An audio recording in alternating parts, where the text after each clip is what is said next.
اس پورے قرآن پاک کی 114 آیات میں سب سے بڑا گناہ، اس سے بڑا گناہ الحمد سے لے کے والناس تک اللہ تبارک و تعالیٰ نے کسی اور کو قرار نہیں دیا۔ آپ حیران ہوں گے کہ وہ کون سا ہے، اور میں نے جب پڑھا تھا تو مجھے بھی حیرانی ہوتی تھی کہ ایسا کیوں ہے بھائی، یہ کوئی اتنا بڑا گناہ لگتا نہیں ہے۔ اور اس گناہ کے بارے میں رسول اللہ صلی اللہ علیہ وسلم فرمایا کہ قیامت قریب ایک زمانہ تم پر ایسا آئے گا کہ یہ کوئی گناہ کر بھی نہیں رہا گا تو اس کا غبار ضرور اس کے منہ میں جائے گا۔ اللہ کے رسول صلی اللہ علیہ وآلہ وسلم نے اس کو خطبہ حجۃ الوداع کے وقت مکمل طور پہ اس آیت کو نافذ کیا ہے۔ اللہ نے سود کو سب سے بڑا گناہ کرا، اور اللہ فرماتے ہیں کہ اگر تم ایسا نہیں کرتے ہو حربا من اللہ ورسولہ، تم اللہ اور اس کے رسول کے لیے جنگ کے لیے تیار ہو جاؤ۔ حرب کہتے ہیں وہ جنگ جس کے اندر تلوار ہاتھ میں پکڑی ہوتی ہے، یعنی اگر آپ ایسا کر رہے ہو تو پھر آپ اللہ کے سامنے تلواریں سونت کے کھڑے، اور اللہ اور اس کا رسول بھی تمہارے سامنے تلواریں سونت کے کھڑا ہے۔ ایک تو بندہ کانپ جاتا ہے، کوئی اتنا بڑا گناہ نظر نہیں آتا بظاہر دور سے۔ جب آپ صلی اللہ علیہ وسلم نے سود کا حرام قرار دیا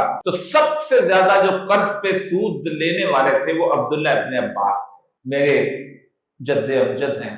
بزرگوں کی اولاد میں سے، وہ کئی لاکھ درہم تھا۔ انہوں نے کہا یا رسول اللہ اب میں اصل ضرر بھی معاف کرتا ہوں، میں جب ریٹائر ہوا تو پروویڈنٹ فنڈ کا سود پہ ہوتا ہے، مجھے صرف اپنے دادا کی اور دادا کی جد امجد کی شرم آئی، میں نے اصل ضرر بھی نہیں لیا، میرے زندگی میں اللہ گزارا کرتا ہے، اس سے کئی گناہ اللہ نے مجھے عطا